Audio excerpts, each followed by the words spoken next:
Thank you. નામ Dholariya Sonal, housewife છું અને હસબન્ડ વાઈફ સાથે બિઝનેસ કરીએ છીએ.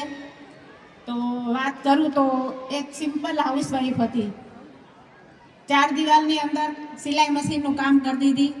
સવારમાં સાડી આવે, સાંજે પૂરી કરવાની, આટલું મારું લક્ષ્ય હતું. ખબર નહોતી કે આવી કાંઈ કંપની છે, એક પણ કંપનીનું નામ પણ નહોતું સાંભળેલું.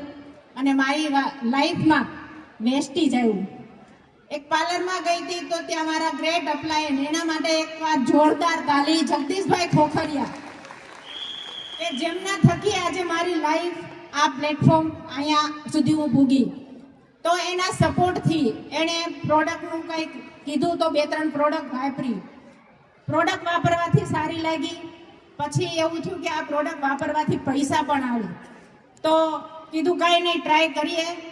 એટલું સપનું લઈને આવી હતી. બહુ બધાના સપના જોયા હતા, પૂરા થતા, કે મારે આની અંદરથી 10-15 હજાર જોઈએ છે, તો શું કરવાનું? તો અપ્લાયને કીધું એ રીતના કે પ્રોડક્ટ વાપરો અને લોકોને શેર કરો. તો વાપરતી ગઈ, લોકોને કહેતી ગઈ. પણ શરૂઆતમાં જેમ તમને થાય છે એમ મને પણ બહુ બધા લોકોએ ના પાડી. પણ એક વિશ્વાસ હતો કે કોઈ એક વ્યક્તિને આની અંદરથી રૂપિયા આવતા હોય તો મારે પણ આવે. તો 50 રૂપિયાનો મારો પહેલો ચેક હતો. અને શરૂઆત કોરોનામાં થઈ હતી. એટલે કોરોનામાં લોકડાઉન જેવું મેં ફિલ્ડ વર્ક કરવાનું ચાલુ કર્યું તે લોકડાઉન. તો લોકડાઉનમાં બધાનું ઘરે જવાનું બંધ. જેટલું થાય એટલું ફોન ઉપર અને ઓનલાઈન મીટિંગ કરીને શીખી થઈ ગઈ અને ટીમ બનાવતી ગઈ.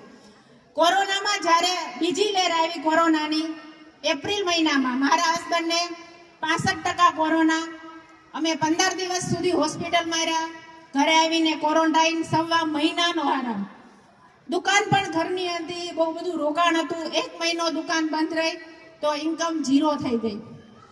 એ મહિનાની અંદર ઘરની બહાર નહોતી નીકળી, ફોન નહીં, વાત નહીં, કેમ કે ઘરે દવાખાનું હતું. તો કોરોનામાં વેસ્ટીજ થકી મારા ઘરમાં 36,261 રૂપિયાનો ચેક આવ્યો.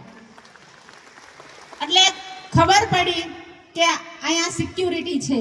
ત્યાર પછી ટીમ બનવાની શરૂઆત થઈ અને મારી બંને બહેનો આજે મારી સાથે છે. શરૂઆતમાં એણે ના પાડી હતી, પણ આજે બંને, એક યુસીડી અને એક ક્રાઉન, અને એમની પણ ઇન્કમ 1.5 લાખ પ્લસની છે.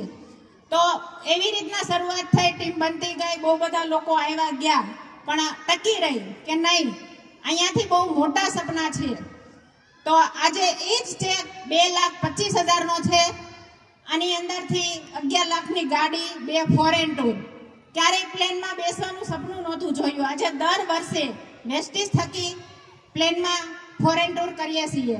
તો લેડીઝ માટે એક જ છે કે આની અંદર આવ્યા છો તો ટકા રહેજો. કેમ કે આપણે લેડીઝને ગમે એટલા સારા કામ કરશો, ગમે એવું રસોઈ બનાવશો, તો ક્યાંયથી આટલું માન નહીં મળે. આ વેસ્ટીજ આપણને એટલું માન સન્માન આપે છે, તમારી એક અલગથી ઓળખાણ કરાવશે. તો thank you, wish you well. Good morning. નામ ઢોલરિયા દિનેશ, કરિયાણાની શોપ છે ને વેસ્ટીજમાંથી બધા સપના 100% મારા પૂરા થયા છે.